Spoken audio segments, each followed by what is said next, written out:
So finally, Poly released PolyOS 4.5, which includes the AOSP device management. So I would normally handle all my updates from the Teams Admin Center, going in through the devices and then Android devices. Here you get a message around the AOSP device management, which is quite nice. Microsoft actually did a really good communication around this time. So this is my device in my home office, and normally I would go in through the health and then see there was an update on the firmware. But on this one, it's yet not released to Teams Admin Center. So I'm gonna go in here instead, search for my X32, and here my device is. So I want to go here and do to the settings. I'm gonna do a manually push for the update. So here, normally I disable the software update because I'm handling all the updates regularly from the Teams Admin Center. So I'm gonna disable that one. And now I have the 4.5 available from lens.poly.com. Gonna apply this one. And then update now, which means that my system will then very soon do the upgrade to PolyOS 4.5. So let me get back to you in a short while. So as you can see now, my device got its system update, updating from 4.4.3 to 4.5. Usually that takes 10-15 minutes, of course, depending on the connection to the Wi-Fi. My device down there, that's still successfully paired, but that one will do the update afterwards. So now my system is almost done. I can take up the camera here. It's still working in progress of the last part of the update. I also went to the IP address of the system so I can kind of follow how long it takes. So now it's doing its reboot, updating the system to 4.5. System coming up now. So let me check.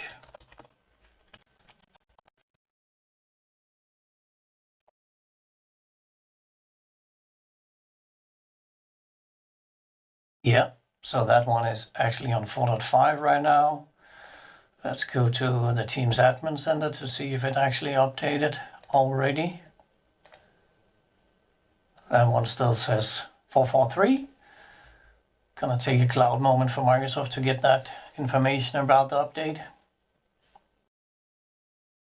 But yeah, so now we're updated to 4.5. I want to go into my provider settings, and as Poly, one of the only vendors that actually enabled an option of updating to the latest software as the OEM and supporting both Android Device Administrator and AOSP device management or authentication. I can now click this box, and before I hit the save, it actually asks me if I did all the pre-configuration that I need to do.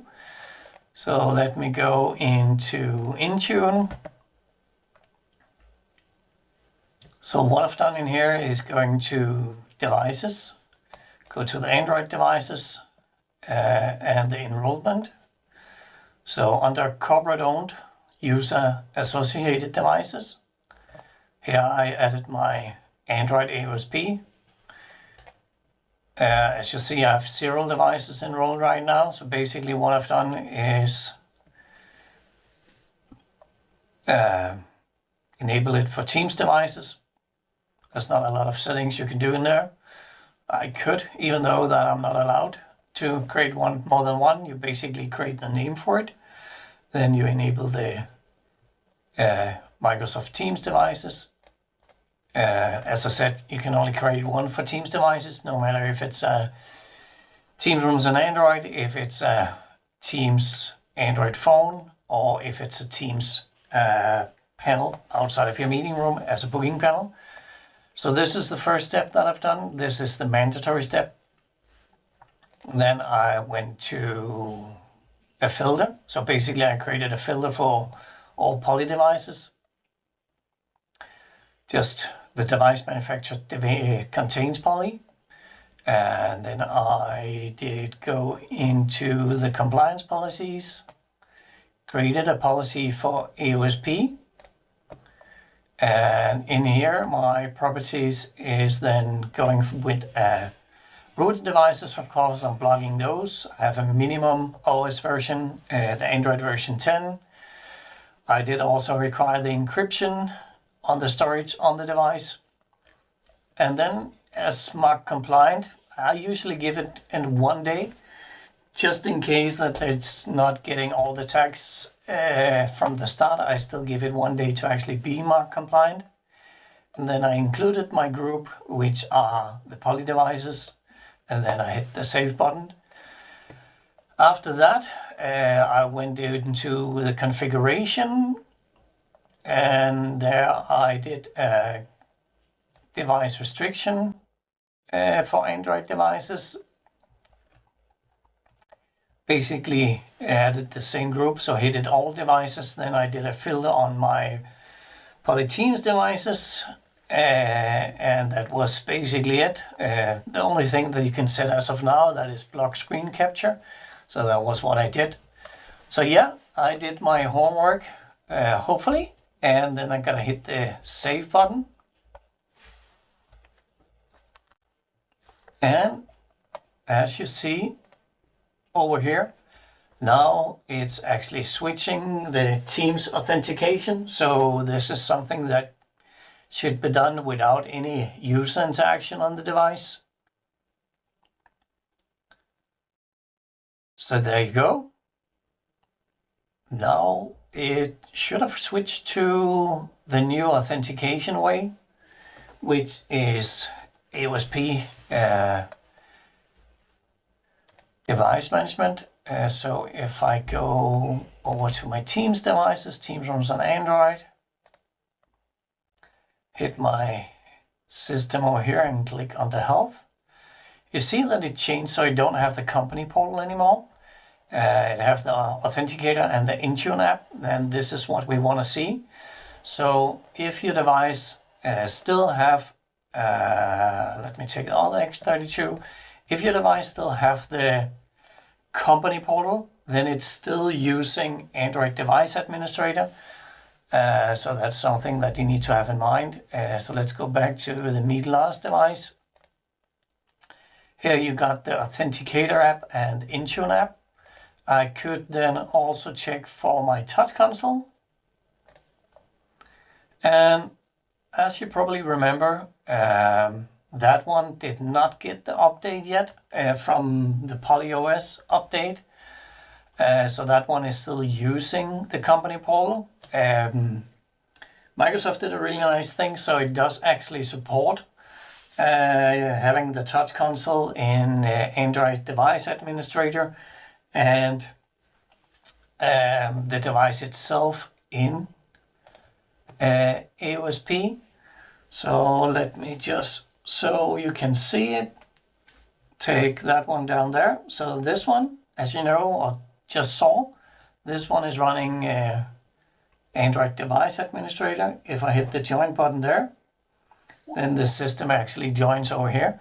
So that one is actually working. Of course, we would always like you to be on the same platform. So that's something that I need to make sure. I can go into my device management and check for updates again. So that one is still currently 6.4. So to try to push the update to the Teams panel as well, I did the more actions, restart all devices.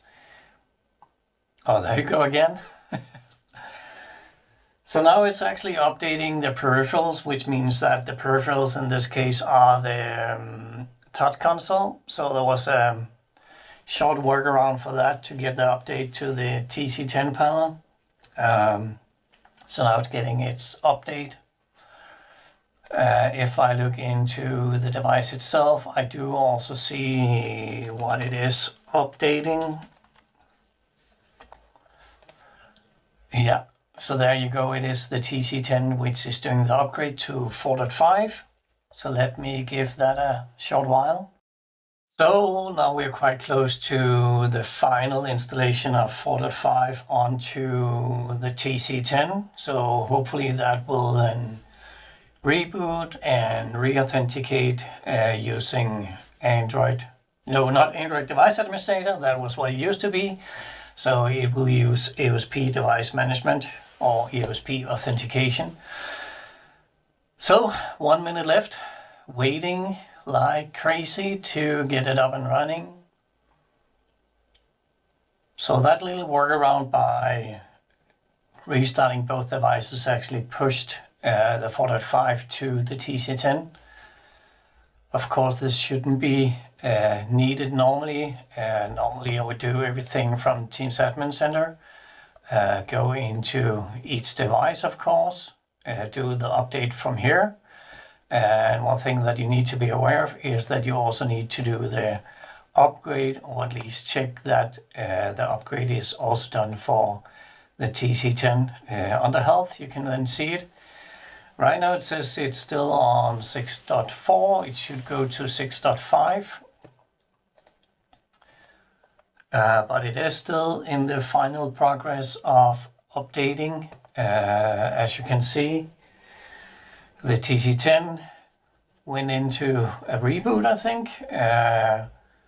Over there, it does actually say that the peripherals are in an update cycle. There you go on the TC10. It's doing the reboot.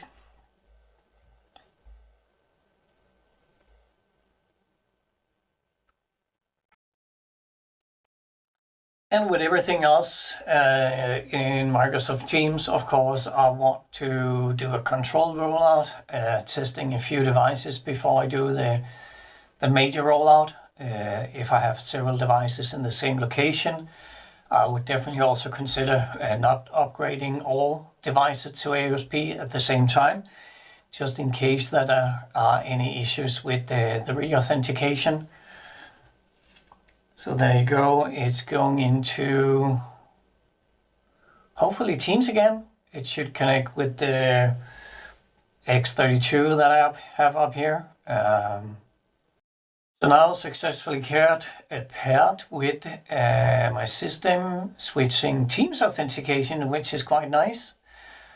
As you can see, the TC10 is now successfully upgraded. I could go into my device management just to check. Yeah, it got the 6.5, which of course means that it's switching the Teams authentication.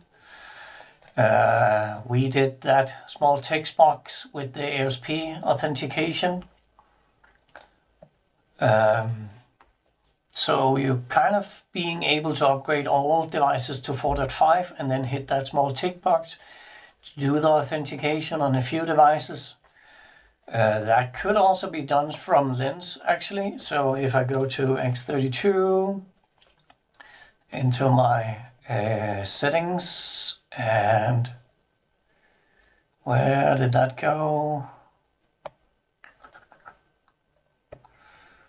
Let me just check X32.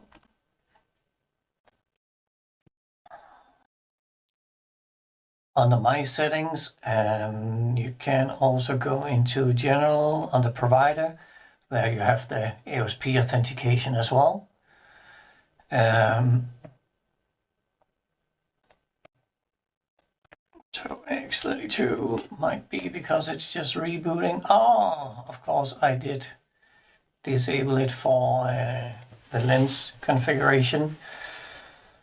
So when sitting in front of the system, you might not have access to the Teams Admin Center where you can see which firmware it is on. You can go to the More button, to the settings, to the device settings, and under About. Here you would be able to see the firmware version, and you can also see that it actually got the Authenticator version and the Microsoft Intune version. So that's, oh, sorry. Let me get back here. So, when you're sitting in front of a system, and if you don't have access to the Teams Admin Center, you can go to the More settings, the Settings, Device Settings, and then under About. Here you can see that you will get the Authenticator app version and the Microsoft Intune version, and you don't have the company portal anymore, which means that it's now authenticated using AOSP device management. Another way we can check it is going into Intune under devices, Android devices, and go with the enrollment down at corporate owned user associated. And this is actually a good thing because now enrolling with AOSP, it's not enrolling as a personal device anymore. It's always enrolling as a corporate owned device. And in here, I can now see that I enrolled my 2 devices, which is my video system itself and the touch controller. So yeah, that was it. That was how it's onboarded with AOSP. So thanks a lot for watching. See you out there. Bye.